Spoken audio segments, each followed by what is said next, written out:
Hello there, this is AgriTalk right here on KTN Farmers TV, and today we'll be having a conversation on agribusiness at large, and we'll be looking at how you as a farmer can be able to also get into agribusiness. And you're wondering who I'll be speaking to? All right, I have with me Mr. Daniel Munyambu, who is the country agribusiness specialist from Absa Bank, and he's here to just give us a perspective on this and also to enable us and enlighten us on how farmers at home can do this. Thank you for your time. Thank you, Kevin, and thank you for having me. All right. So let's also just get right into the conversation and start looking at how, first of all, what prompted the start of this initiative, that is agribusiness in Absa. Thank you. In fact, agribusiness as a division has existed from the days of when Absa was Barclays Bank. So we carry with us a heritage of about 104 years. And right now we have a fully fledged division that has relationship managers, credit analysts, and an agri specialist to assist the division. The thought process is that agribusiness already occupies 30% of our GDP. It goes without saying that as a bank, then we cannot wish away that space, and therefore it's part of the core areas of the economy that we support and we believe is a growth area. Mm-hmm. And also now in 30% of GDP, and when you look at the number of farmers who are involved in agribusiness, so far, if you can, from where you sit, what are you seeing? What are you looking at, especially in terms of farmers who are now coming even into the space of agribusiness? The landscape of agribusiness in Kenya, I must say, is changing. With 30% of the GDP coming directly or through intermediaries from agribusiness, in the past, the average age of the farmer, not even in Kenya but even globally, was around 65 years. We used to see that it's the older generation that used to engage in farming. As we speak now, we're seeing more and more shift in the average age of the farmer and individuals or actors that are involved in agribusiness. Mm-hmm. All right, and when we also look at the young people in the agriculture sector and also in agribusiness, what is the number? Is it likely to increase, and what are some of the youth that you've also partnered with in terms of agribusiness? To quote the words that were said by the then Minister of Agriculture in Nigeria, who is the head of AFDB at the moment, said that the next set of billionaires and millionaires in Africa will be in farming. Mm-hmm. And that is not a reckless statement by all means. And we are seeing more and more people, especially the youth, take up roles within the agricultural value chain. May it be in the production side of it, may it be in the farming side of it, may it be in the aggregation side of it, and also may it be in the export-based spaces that we also support. And going forward, with a majority of our youth being unemployed, agribusiness portends to be one area where we can alleviate the levels of unemployment in this country. According to a research that was done, it is said that for every 2 GDP change that is driven by agriculture, it will require other sectors to do double that amount. Mm-hmm. So from also a GDP growth perspective and a poverty alleviation perspective, it only means that more and more youth will have to get into agriculture, and we're already seeing that. Mm-hmm. Part of the initiatives that we are doing as a bank also is that we are partnering with other like-minded entities. They could be DFIs, they could be government institutions, to try and ask ourselves, why is it that in the past the youth have not come into agribusiness, and what interventions can be done to encourage them to come more and more to that? And there are 3 main areas that the youth actually struggle with when they come to this space. One of them is access to information. The other one is access to markets. And thirdly is access to credit.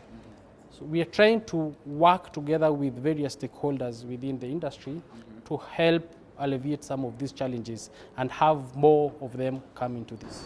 Mm-hmm. Also, still on this, what is the impact of what you're doing in order to support agribusiness on communities around Kenya and even in the counties? When you look at it, what is the impact? Agribusiness, first and foremost, is a very wide space. If you look at it from a value chain perspective, you consider that dairy is in agric, yes. Tea, coffee, horticulture, fruit trees, they could be macadamia, they could be avocados. So the impact is quite on a big scale because our approach has been on a value chain based model where we pick on a value chain and decide to solution it from the production side up to when it gets to market. We have seen families being able to school their kids out of agribusiness. And I'll give you an example of the county of Murang'a. The county of Murang'a has 2 crops that are a surplus for them. One of them is milk. For every family in Murang'a, you're likely to find a cow, and the milk they produce is much more than what they're able to consume. So they take it to market, and they have arranged themselves either through cooperatives or through private processors that are around those areas. And out of those, they're able to ensure that there is a revenue that is coming through at the end of every, say, 2 weeks of every month. Those revenues have been able to change livelihoods. Secondly, if you look at 70% of our rural households that depend on agriculture, the most affected groupings are actually the women. Mm-hmm. And if a lady from a family is able to keep a cow or 2 and have the excess milk taken to a processor, we've seen, 1, the food nutrition and food sufficiency increase, and 2, they are able to take their kids to school and meet their daily needs. That's just one example of the effect that a single value chain would have on a household, a community, a county, a region, and a country. And the same is replicated across multiple value chains. All right, and also we are also going to be talking about the value chain. Now, let's look at youth. We had mentioned about the access to information, access to market, and also access to credit. First of all, let us start with looking at the problem. What is the problem? Because this continues to be a recurrent phenomenon when we talk about the youth. They're not able to access finance. They are not able to access the market. They're not able to access credit. What is the main problem? I would say from where I sit first and going a decade or 2 behind, and perhaps you could relate to this, we were told that if you don't perform well in school, if you get not satisfactory scores for a blue-collar job, you're going to have your hoe on your shoulder and go and farm.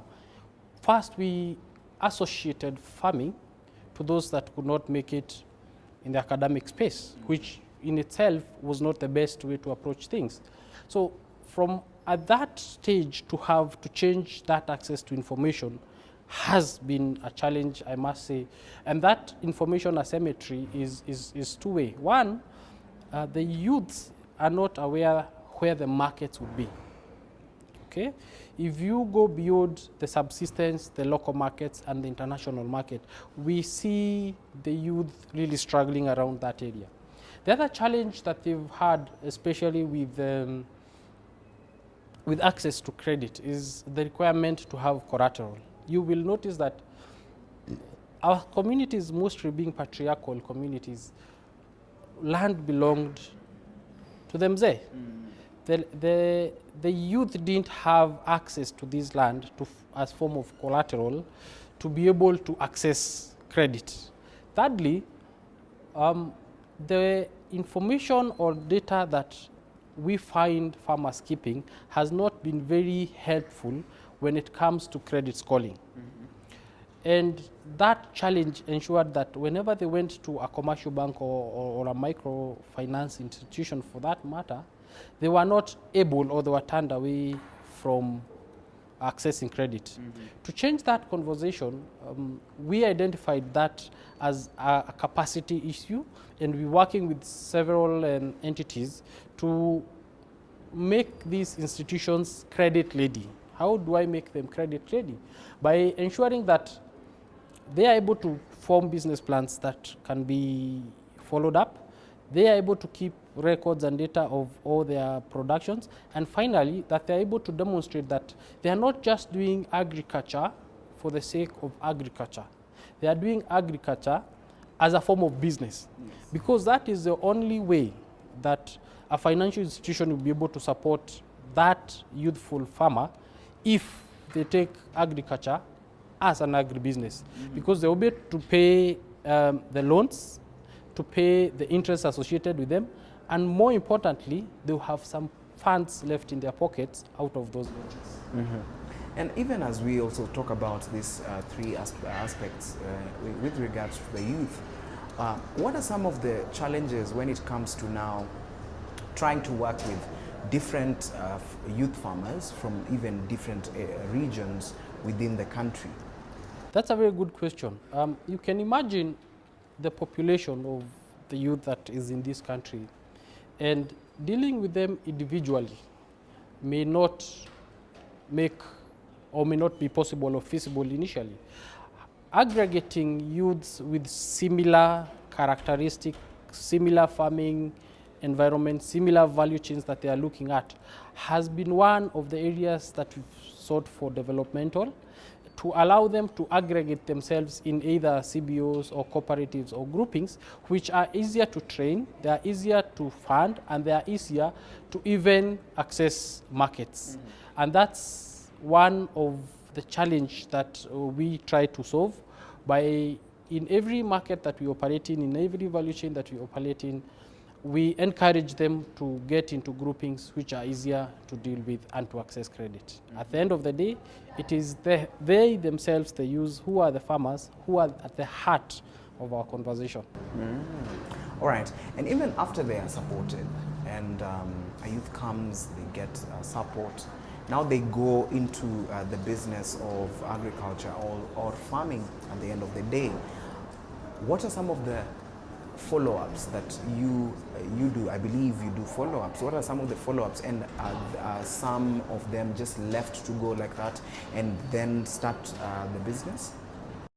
One of the things that we may not have the luxury of as financiers is to start something that we are not able to follow up at the end of the day, because once we get into it, is a partnership that lives for the whole tenor of that conversation or whatever partnership that we are getting into. And we do work closely together with other stakeholders to ensure that we walk with them the journey from, if they're in the farming space, from the production to the processing to the point that they get to market. You'll be surprised that as much as we talk about food insecurity, we lose 40% of the food that we produce. Post-harvest losses is quite an area that has been a challenge, especially when we come to this. And I'll give you an example. Think of a farmer in Kirinyaga who does French beans. And they individually, on say their 1 acre, which mostly is on lease arrangement, they may not be able to access post-harvest mechanisms for cooling before they get to market. But when they get together as a group or a community or a block, it's easier to fund them and support them with a cooling equipment. And that way, that produce is able to get to market. So what we do is, apart from just advancing the information that's available with them, is find partners that are in that space that are able to ensure that the success story comes from end to end. And also now, you had spoken about the value chain. Let us look at it more even deeper and look at the value chain from the production along the whole value chain. How is the process usually done? That's a very good question. And the value chain approach is one of the best ways that one can resolve the challenges that we currently face, especially with agri-finance. And to answer your question, I'll also want to take an example, and perhaps I'll give you a leeway to choose any value chain that you don't want us to dissect. I could pick the most talked about, which is avocado, because that's the buzzword that we have right now. If you look at that sector right now, it is on the growth phase. Our fruits are arguably the best that the world produces at the moment. There are, of course, challenges that have been noted around it, especially harvest of premature crops and such. But if we were to start from where it all begins, it starts with that nursery, where you need to get that crop that is certified by the regulatory bodies, in this case, KEFIS. And you have to buy the correct seedlings, and you have to plant them according to the agronomical directions that you get, which is usually about 6 meters between any two trees. So from the growth of it, you have to be very clear that this is what I'm looking to do and what are the tenors. Now, after the crop has grown and the harvesting has been done, you have to be alive at what is the right time to harvest your crops and who are the right people to sell to that. Remember, for that value chain, it is dominated by who we call aggregators. And these aggregators then buy and take them to the processors for onward transmission to the market. In the event that you're just one farmer, you may not have that power to be able to influence the pricing. But if you in a group, it is easier to determine what prices you're going to get for your crop. So that speaks to the farmer. It's not to say that when we come to the aggregator, the youths are not playing in that space, and the aggregator, using the terms that are used to, is a broker, is a person who buys from you, from me, and that space is also dominated by the youth. And part of the challenges the aggregators will find having is access to working capital. And why is that so? Because they need to buy in cash, they need to grade and take it to market. And in between, they've not been paid. And that's why we come as a bank and provide short-term loans that help us to actually sort out those problems. Still on the value chain, another player, another youth, another agripreneur in that space. Once that aggregation is done, then they go to the bigger players in the sector. You can have in mind the likes of Kakuzi that I have outgrower programs. We have the likes of Sassini. We have the likes of Sunripe, who, again, when we get to them, is a different financing need that we actually look at. But if you look at it by supporting the bigger player, we're actually helping grow the value chain all the way to the farmer's perspective. So that's typically how you look at a value chain. Is very simple. Start with the producer, ensure you solve for the producer needs.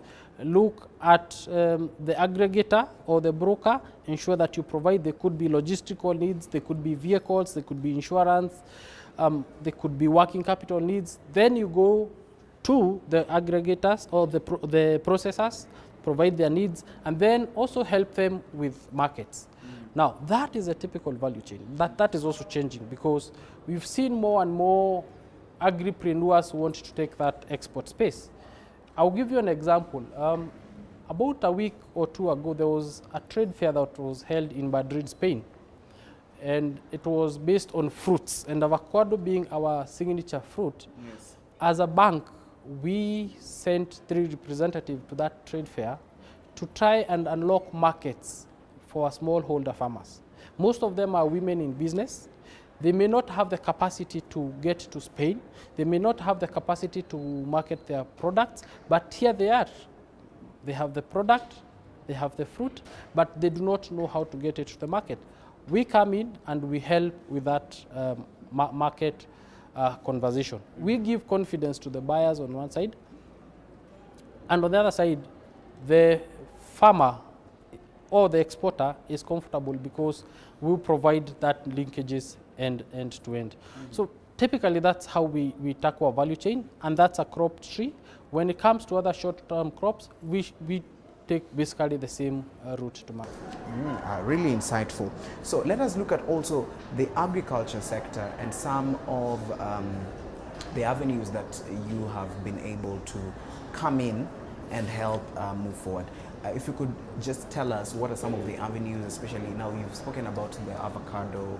Do we have even other avenues that you have just come in and enabled them to really grow? Yes, and that's a very good question. What comes to mind is the certification space. For us to be able to access international markets, especially for some of these crops, there are a myriad of certifications that one needs to have satisfied before their crops are accepted in the international markets because of food safety requirements. Most of the smallholder farmers and agripreneurs you'll find are unaware of how to go around these certifications. As a bank, we partner with organizations and entities within that space. A good example is the Avocado Society of Kenya or the Fresh Producers Exporters of Kenya. And they help us get people who can help these farmers with trainings on how to get certified. Those interventions we've seen help the farmers and the agripreneurs access the markets. Remember, if the agripreneurs are in the market, it means that there is a financial flow that is happening. Yes. And that is where commercial banks are able to play. All right, so now we are going for a short break, but let me just ask this. In looking at green energy and how you have come in now to help the farmers, how do you support different farmers in different regions? Remember, we are looking at different regions in Kenya where we have a lot of climate change. The climate that is in one region is not the same as the other region. Even as you prepare yourself to answer that, we are going to go for a short break, and we'll be back with Daniel as he explains to us how they go about this.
All right, welcome back. This is AgriTalk right here on KTN Farmers TV, and today we are talking about agribusiness. And earlier on, we were talking about green energy, and I have with me Daniel Munyambu here from Absa Bank, and he's here to just talk to us and encourage us, also those ones who are getting into agribusiness, what you need to do. All right, so we were talking about the green energy, and especially looking at it from the perspective of farming and also supporting farmers in different regions across Kenya. So just tell us about this. That's a very topical issue around sustainability and how we feed the current generation without jeopardizing the food needs of the future generation. As signatories of responsible banking, at ABSA, we are very keen to ensure that we support the universal agenda of reducing carbon emission and having a sustainable growth for us. The changes in climate that are occasioned by global warming are actually here with us. As a country, we are facing arguably one of our worst droughts in 40 years. the climate is no longer what it was. Speaking right now, around the 15th of October, our short trains would be here, and they are not. It is the activities of humankind that have been attributed to be the biggest contributor to where we are as a globe. So, and the net effect of this is going to be felt not just now, but even in coming years. Suffice to note that the arable land is shrinking, and 20% of that arable land is actually in Africa. The onus of feeding this globe will fall heavily on the shoulders of us that are in Africa. And Kenya is no different. And that feeding has to be done in a responsible manner, and that's why we support regenerative agriculture and smart agricultural practices. Speaking directly to how we are working towards ensuring that renewable energy and energy efficiency programs are adopted, we are embedding and have embedded in most of the financing that we do renewable energy as the alternative use of as an energy source. And agriculture is a major consumer and contributor for the energy, for the carbon emissions that we currently experience.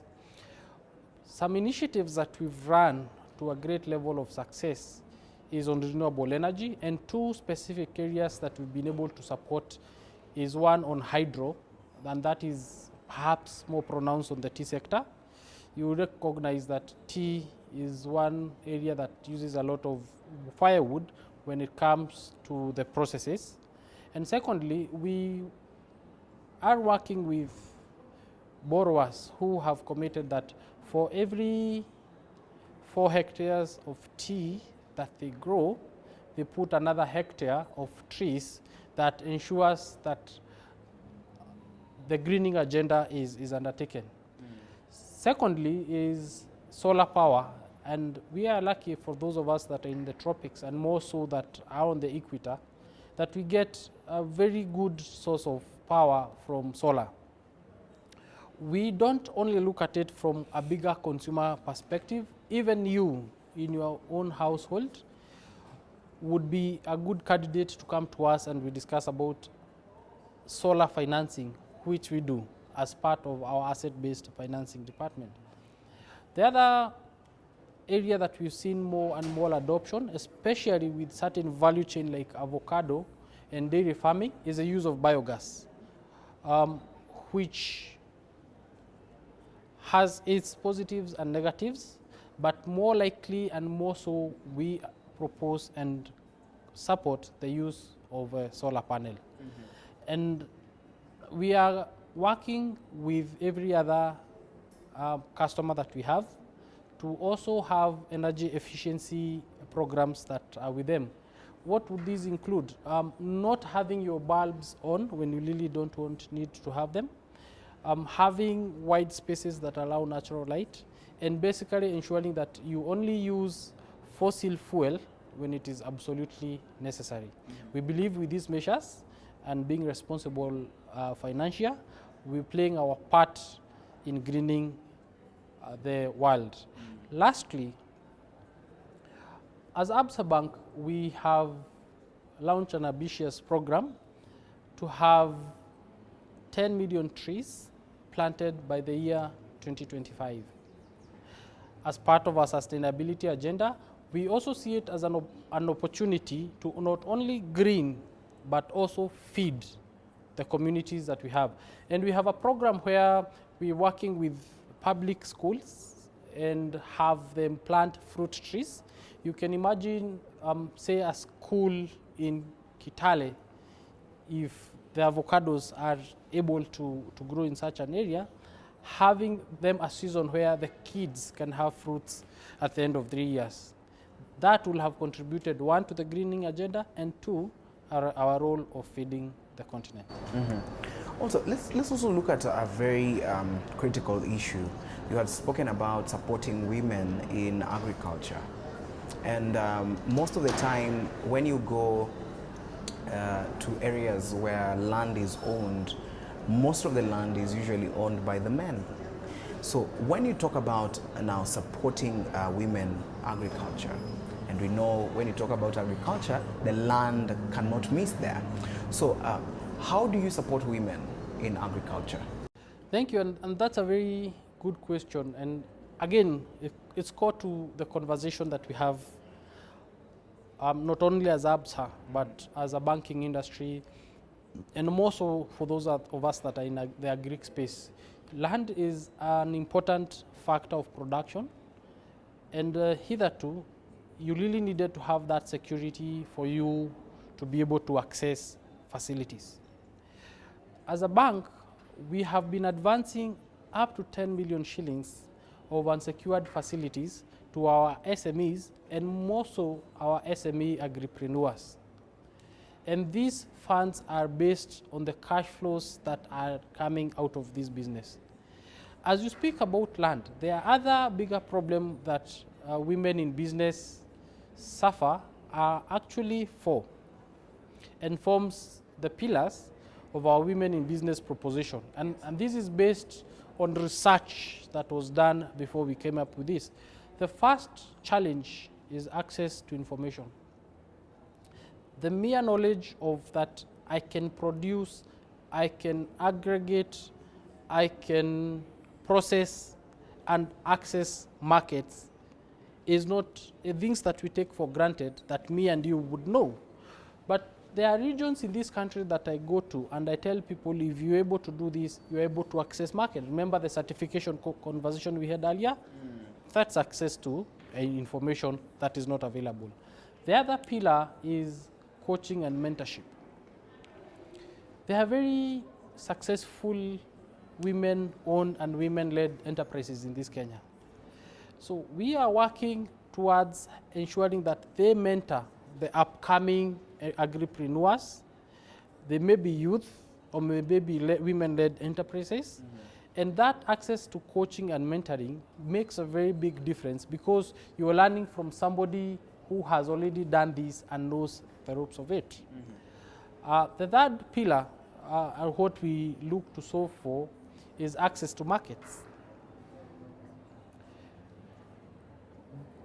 For the loop to be closed, either the producer or the aggregator or the broker or the processor, somebody has to sell to somebody.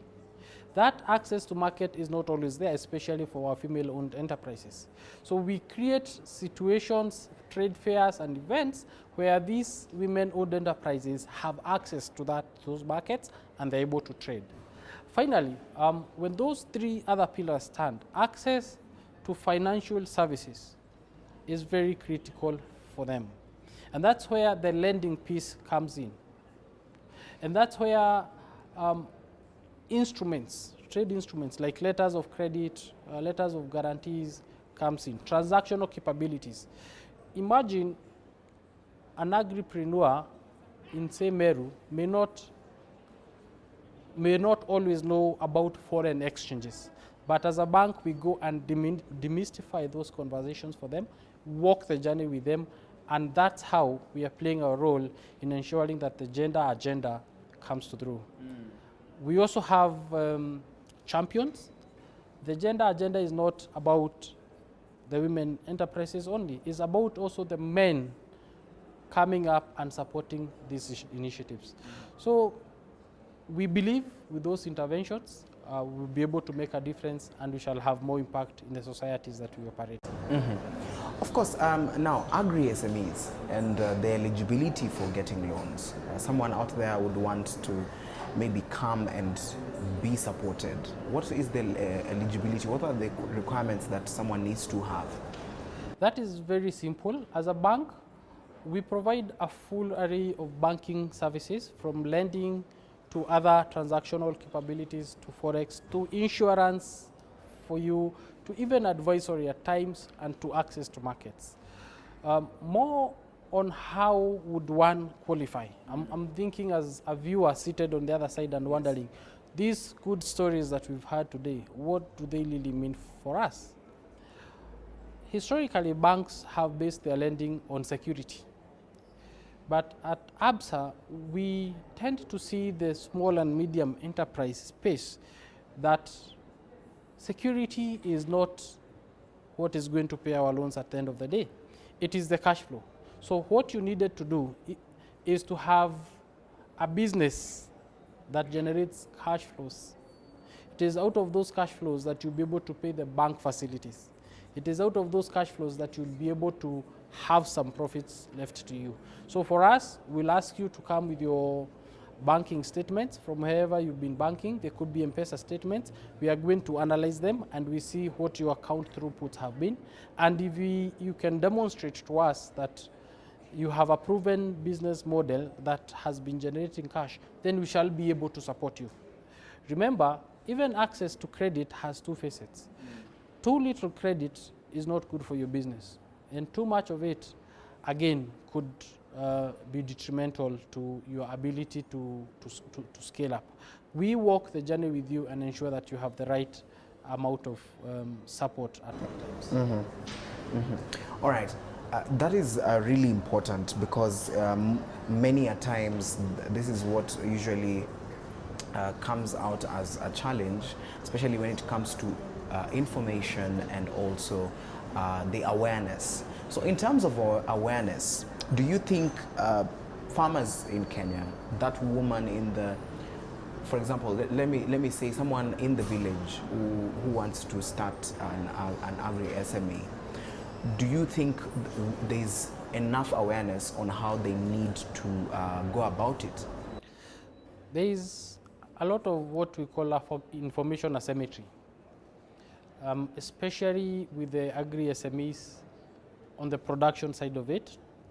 There is perhaps more information when it comes up the value chain when you speak about aggregators, because aggregators are always coming to us and we are going to them to finance them with motor vehicles for movement from point one to B, insurances and all other financial services. And as you go up, even more information is not there. Financial literacy and financial deepening is a conversation that needs to happen. And remember, agri is already a devolved function. Is a reason why it's a devolved, because it's easier to deal with it from that devolved part.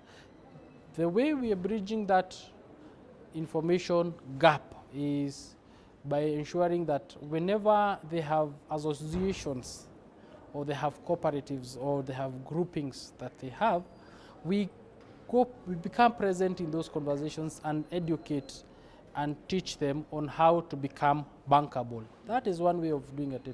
We also work with partners who we call business advisory service providers that help them package their businesses to become A, investor ready, or two, credit ready. Investor ready would be a business that is starting up, that the form of capital that would require at that point is patient capital, one that does not come with a lot of terms and conditions, quick repayment. And the credit side is where the business is at a stage where a commercial bank can come and play in it.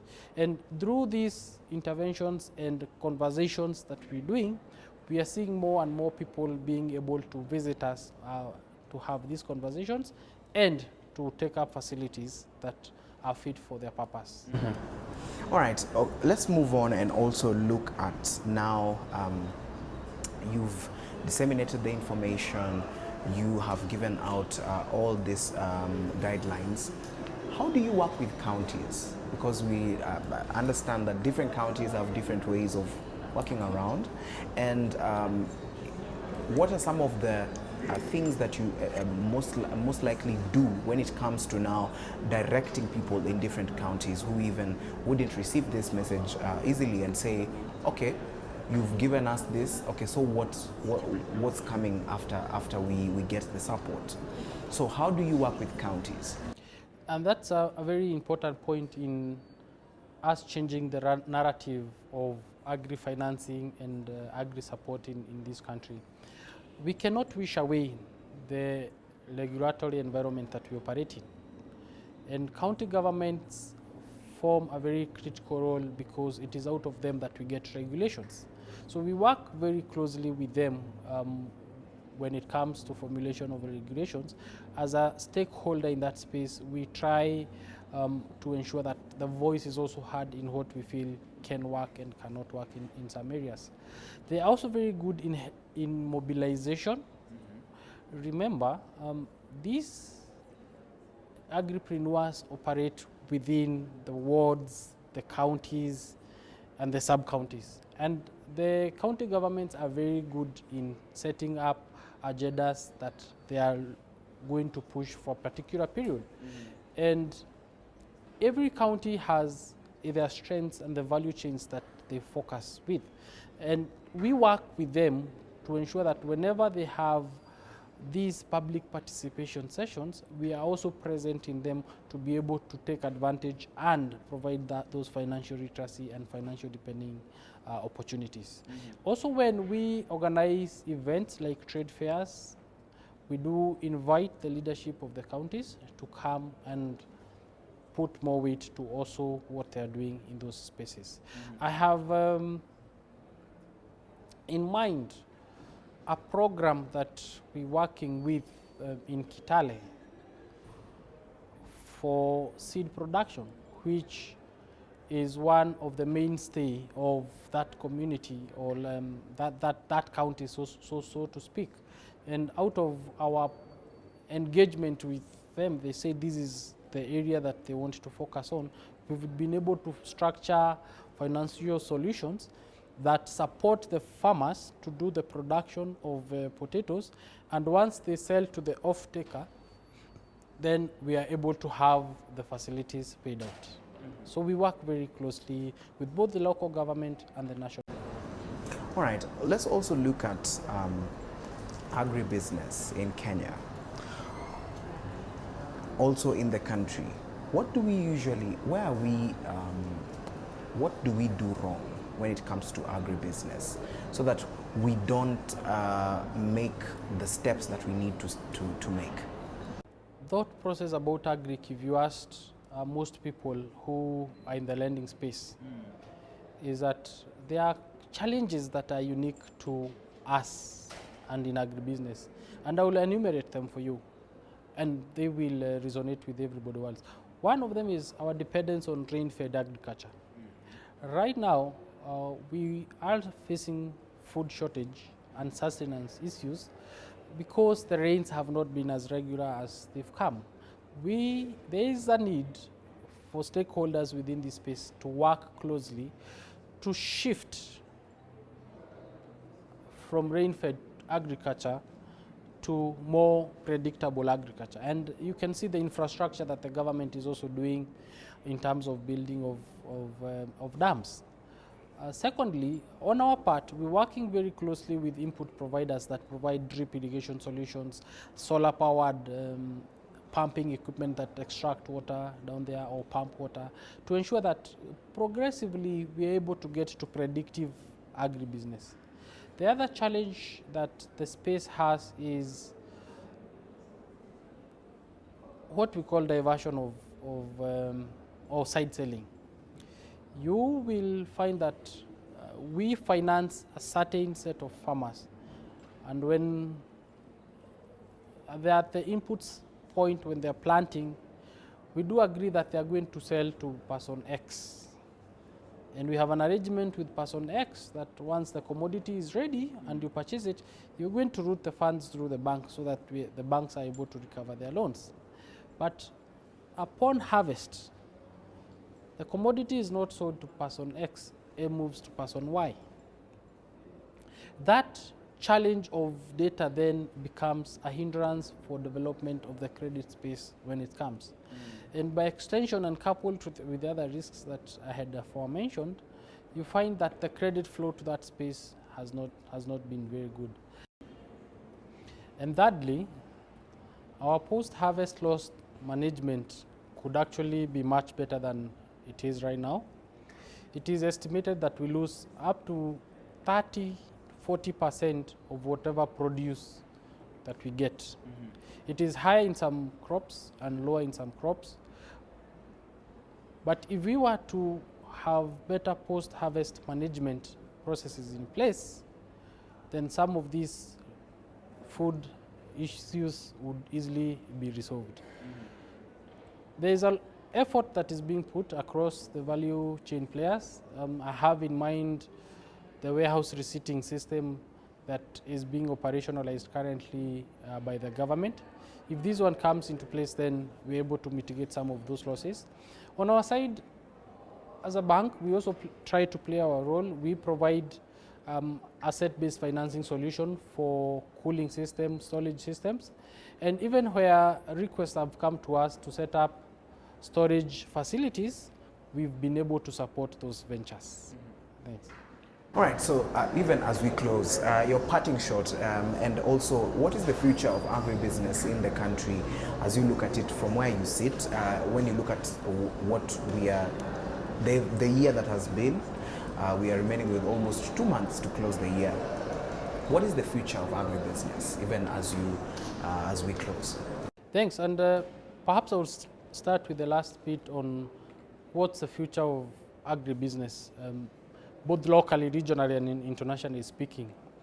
This year and the previous 2 years have taught us a lot of things. One, when COVID came and there were lockdowns, it is food producers and value chain actors that were among the very first to be allowed to be out there while everybody was locked in. Why?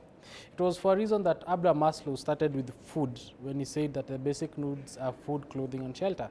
Food will continue to be a key and essential need for mankind. Now, for us, the situations that happened geopolitically, if you look at when the Suez Canal was blocked for a reason, and fertilizers and food could not get to their destinations, those disruptions had an effect on how communities live.